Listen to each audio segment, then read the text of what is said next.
Est-ce que ça vous est déjà arrivé de faire un rêve qui vous semblait tellement réel? Parfois on rêve de trucs nazes comme qu'on a un cheval vert ou encore qu'on fait les courses à poil. Moi j'ai rêvé que je retrouvais mon grand-père et qu'il avait fabriqué une machine extraordinaire. C'est loin. Dans ce rêve, il peut se passer n'importe quoi. Alors quand j'étais dans mon atelier, que j'étais petit, que je jouais avec les tournevis, que je fabriquais des skateboards pour toi, des choses pour toi, dans ce rêve, j'ai essayé de fabriquer quelque chose d'extraordinaire. À chaque fois que tu dis « ouais, je comprends pas », que tu critiques un peu tout, et que tu penses que le futur va être pourri, j'ai décidé de te faire voir le futur avec ça.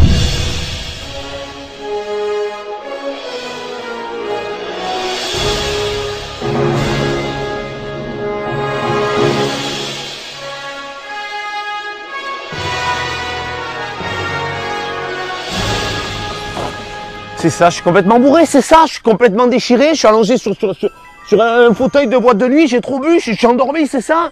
Ça n'a aucun sens. Je sais très bien que je vais me réveiller. C'est pas possible autrement dans la vraie vie. J'ai pas ça. J'ai une voiture de merde et je fais mes vidéos dedans. Ma voiture elle a même plus d'essuie-glace. Et tu veux que je croie des trucs. Pourquoi pas les Tortues Ninja ou des Power Rangers? Faut que j'arrête de regarder des films, c'est pas possible. Je sais même pas comment réagir à ça. Ça n'a aucun sens. Aucun sens. Papy, il faut que j'arrête de rêver des trucs comme ça.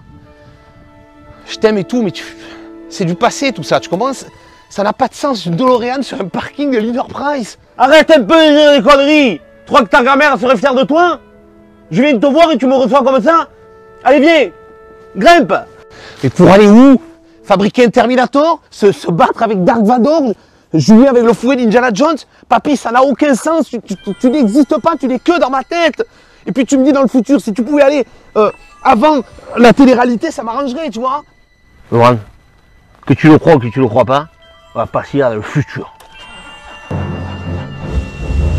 C'est parti.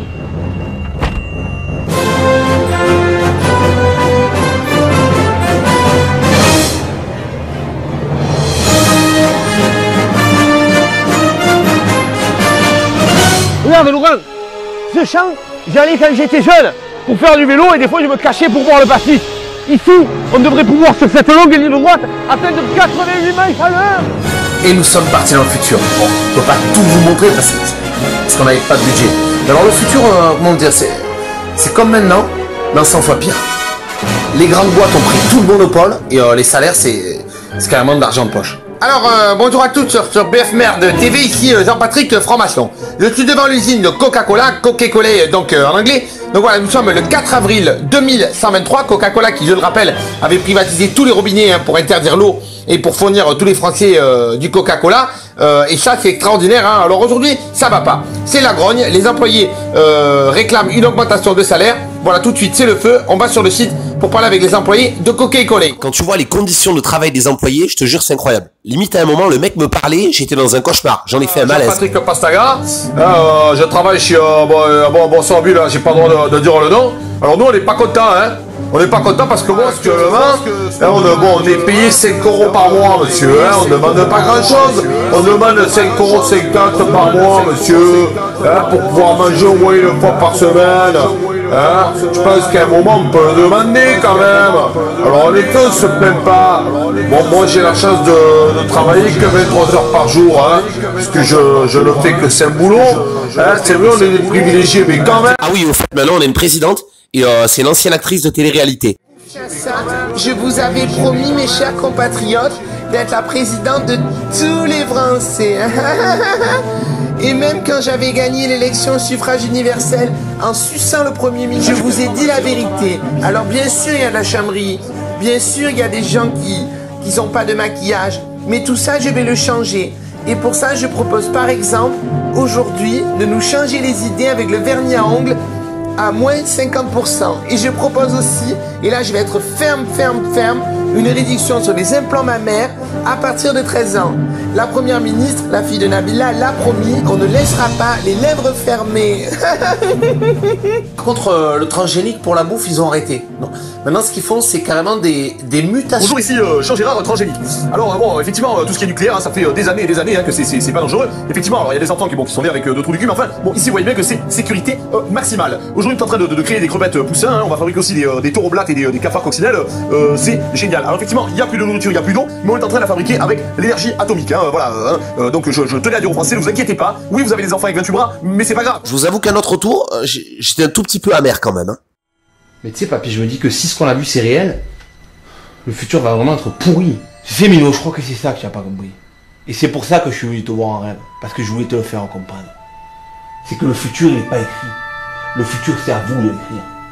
Le futur est ce que nous en faisons. Le passé, c'est derrière nous. C'est bien d'y retourner pour se rappeler des belles choses.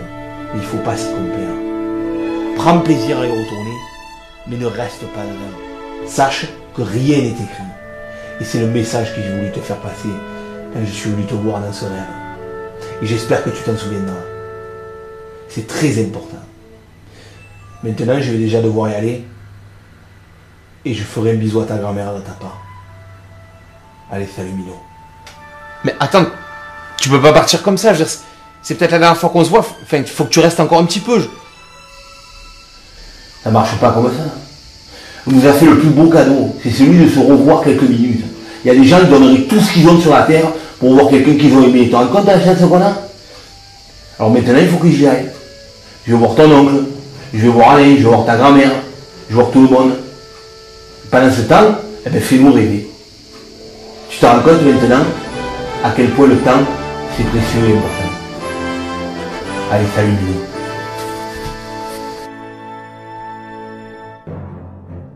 J'ai jamais vraiment compris si c'était un rêve ou la réalité. Mais j'ai saisi l'importance du message de mon grand-père. L'avenir est ce que nous en faisons.